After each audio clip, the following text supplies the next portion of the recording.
पाहिजे त्यांनीच करा, म्हणजे जरा नियोजन करणं सोपं होईल. सर जर आम्हाला नाही रद्द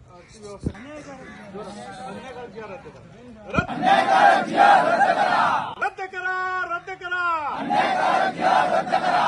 शाळा वाचवा, शाळा वाचवा, रद्द करा.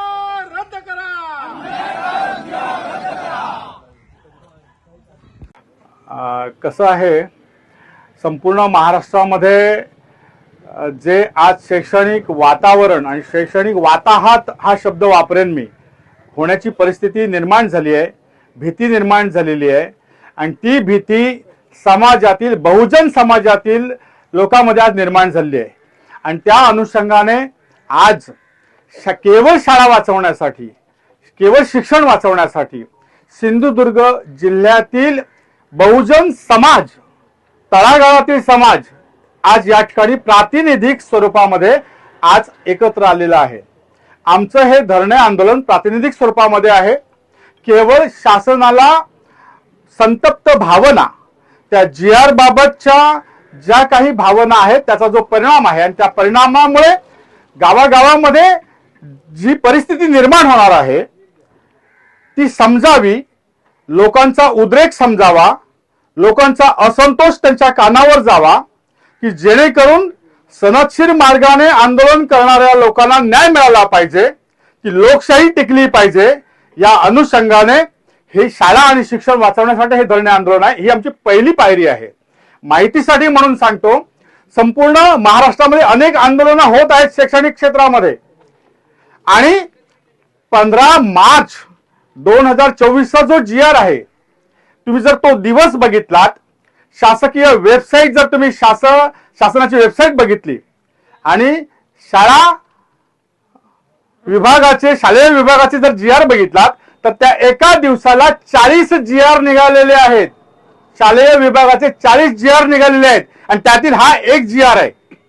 आणि या GR ने ज्या समाजामध्ये शिक्षणाचं विकेंद्रीकरण झालं त्या शिक्षणाचं विकेंद्रीकरण थांबवून पुन्हा शिक्षणाचं केंद्रीकरण होण्याचं काम हा GR करतोय. आमच्या शाळा नष्ट होत आहेत. ज्या ठिकाणी हे राज्यकर्ते, प्रशासकीय अधिकारी, आम्ही सर्वजण अनेक पिढ्या ज्या वाढल्या, जोपासल्या, अनेकांना अनेक पद प्राप्त झाली, समाजामध्ये प्रतिष्ठा प्राप्त झाली, अनेकांचं जीवन सुखकर झालं. आणि फार मोठं म्हणजे आनंद आणि समाधान जी शाळा मिळवून दिली प्रत्येकाच्या जीवनामध्ये, तो आनंद आणि ते समाधान नष्ट करू पाहणारा हा GR आहे. आणि त्या हे लोकांना पटलंय, हे लोकांना कळलं आणि त्यामुळे शासनाला जाग यावी म्हणून हे आमचं धरणं आंदोलन आहे. आज सिंधुदुर्ग जिल्ह्यामध्ये 91 हायस्कूल, जी 200 विद्यालय आहेत त्यापैकी 91 हायस्कूल ही बंद आणि एक शिक्षकी होणार. म्हणजे 5वी ते 10वीच्या वर्गामध्ये एक शिक्षक काय करणार याचा हिशोब राज्यकर्त्यांनी करावा. आम्हाला कळलाय तो, त्यांचे डोळे उघडावेत, त्यांनी आम्हाला न्याय द्यावा, याच्यासाठी हे आंदोलन आहे. त्याच्या पुढे जाऊन सांगतो, हे आंदोलन एका कोणीही बोलावलेलं नाही. हे उत्स्फूर्तपणे जेव्हा प्रगट झाला या व्हॉट्सअपच्या रूपामध्ये, तेव्हा आपण म्हणून या ठिकाणी आलेले, आपल्या खर्चाने आलेली ही सर्व मंडळी आहेत. आम्ही 50 जणांना फक्त सांगितलेलं होतं. आज तुम्ही बघताय 150च्या वर या ठिकाणी आपण म्हणून आलेली मंडळी आहेत प्रातिनिधिक स्वरूपामध्ये. तुमच्या माहितीसाठी म्हणून सांगतो, आज आम्ही निवेदन सर्व मुख्यमंत्री, शिक्षण मंत्री, पालकमंत्री आणि आमदार या ठिकाणचे यांना आम्ही देतोय, जेणेकरून हा GR रद्द करणे त्यांना सुलभ होईल. जर त्यांनी तो केला नाही तर जानेवारीच्या पहिल्या आठवड्यामध्ये आमचं सिंधुदुर्ग जिल्ह्यातर्फे फार भव्य दिव्य अशा प्रकारे ग्रामस्थ आणि पालक यांचा मोर्चा होईल. माहितीसाठी सांगतो, हे आंदोलन, हा मोर्चा, ही चळवळ, हे अभियान केवळ आणि केवळ आमच्या पोरांसाठी, आमच्या बहुजन वर्गांच्या मुलांसाठी, बहुजन वर्गासाठी आणि या शाळांसाठी आणि शिक्षणासाठी आहे. कोणाही शिक्षकासाठी नाही, कोणाही शिक्षकेतर कर्मचाऱ्यांसाठी नाही किंवा कोणत्याही कर्मचाऱ्यांसाठी नाही. आणि हे आंदोलन केवळ आणि केवळ ग्रामस्थांचे आणि पालकांचे आहे. जर मोर्चा काढूनही जर तो GR रद्द झाला नाही तर 26 जानेवारी प्रजासत्ताक दिनाच्या दिवशी संपूर्ण जिल्ह्यातील पालक या ठिकाणी ध्वजारोहणच्या दिवशी, प्रजासत्ताक दिनाच्या दिवशी या ठिकाणी उपोषणाचा मार्ग अवलंबतील आणि हे आंदोलन केवळ सिंधुदुर्ग जिल्ह्यात नाही, सिंधुदुर्ग जिल्ह्याची सुरुवात झालेली आहे, संपूर्ण महाराष्ट्रामध्ये होईल, अधिक तीव्र होईल. निश्चितपणे आम्हाला न्याय मिळेल असा आम्हाला विश्वास वाटतो. राज्यकर्ते सुद्धा त्याच शाळेतून शिकून गेलेले आहेत, त्यांना सुद्धा ते पटतंय.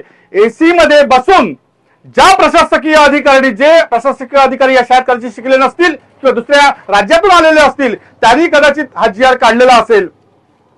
त्यामुळे बहुजन वर्गाचं शिक्षण नष्ट करणारा हा GR राज्यकर्ते निश्चितपणे रद्द करतील याची आम्हाला खात्री वाटते.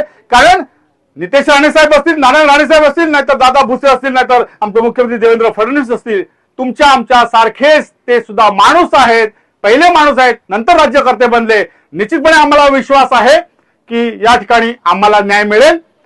बहुजन वर्गाचं शाळा वाचेल, शिक्षण वाचेल, माणूस म्हणून जगण्याचा लोकशाहीतील अधिकार त्याला निश्चितपणे मिळेल एवढंच या प्रसंगी वाटतो. त्याच्यासाठी आम्ही सगळेजण आलेलो आहोत. धन्यवाद. भारत माता. असे आमचे दररोजचे नवनवीन व्हिडिओ पाहण्यासाठी आमचा लोकसंवाद लाईव्ह यूट्यूब चॅनल लाईक आणि सबस्क्राईब करा.